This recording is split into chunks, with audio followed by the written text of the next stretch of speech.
ഞാൻ കാസർഗോഡ് ജില്ലയിലെ നീലേശ്വരത്തു നിന്ന് വരുന്നു. എൻ്റെ പേര് സിബി ജോർജ്. പിന്നെ എനിക്കൊരു 25 കൊല്ലമായ ശക്തമായ അലർജി രോഗമായിരുന്നു. അലർജി രോഗമെന്ന് പറഞ്ഞാൽ വിട്ടുമാറാത്ത ജലദോഷം, കഫക്കെട്ട്, എപ്പോഴും തുമ്മിക്കൊണ്ടിരിക്കുക, മൂക്കിൽ നിന്ന് ഏത് സമയം വെള്ളം ഒഴിച്ചുകൊണ്ടിരിക്കുക. അങ്ങനെ ശക്തമായ ഒരു രോഗമായിരുന്നിത്. പൊടിയടിച്ച അപ്പത്തുമ്മും. എപ്പോഴും ട്രീറ്റ്മെൻറ്റും മരുന്നുമായിട്ടാണ് ഞാനൊരു 25 വർഷമായി നടന്നുകൊണ്ടിരുന്നത്. പിന്നെ പാല്, മോര്, തൈര് അങ്ങനെയുള്ള ഒരു വസ്തുക്കൾ എനിക്ക് ഉപയോഗിക്കാൻ പറ്റിയല്ല. അത് പാലോ തൈരോ ഉപയോഗിച്ചാൽ അപ്പോഴും ഞാൻ വീഴും. പിന്നെ ബേക്കറി സാധനങ്ങൾ കഴിക്കത്തില്ല. പിന്നെ ഐസ്ക്രീം, ജ്യൂസ് ഒന്നും എനിക്ക് കഴിക്കത്തില്ല. ഫ്രൂട്ട്സ് കഴിക്കത്തില്ല.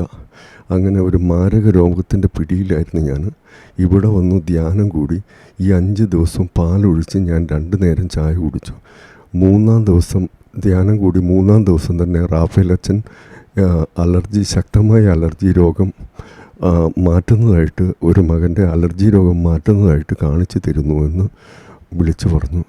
അപ്പോൾ അത് എനിക്കാണോ എന്ന് ഞാൻ ആലോചിച്ചുകൊണ്ടിരുന്നു. പിന്നെ ഈശോ തന്നെ എനിക്ക് ബോധ്യപ്പെടുത്തി, വീണ്ടും പിറ്റേ ദിവസം റാഫേൽ അച്ഛൻ വിളിച്ചു പറഞ്ഞു, രോഗം സുഖപ്പെട്ട ആ മകൻ സാക്ഷ്യം പറയണമെന്ന് പറഞ്ഞു. അപ്പം ഞാൻ വന്ന് സാക്ഷ്യം പറഞ്ഞു. എൻ്റെ ശരീരത്തിൽ എനിക്കിപ്പോൾ ആ രോഗത്തിൻ്റെ ഒരു ലക്ഷണങ്ങളും ഇല്ല. മലദ്വാരത്തിൽ ഒരു മുഴയുണ്ടായിരുന്നു. അത് ഫിസ്റ്റുല രോഗമായിരുന്നു.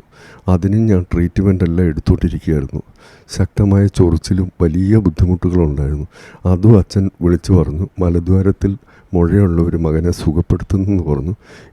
ഞാൻ പിറ്റേ ദിവസം പോയപ്പം ആ മുഴ ഇല്ലാതായി. തന്നെയല്ല, ചൊറിച്ചിലും ആ രോഗത്തിൻ്റെ എല്ലാം എനിക്ക് സുഖപ്പെട്ടു.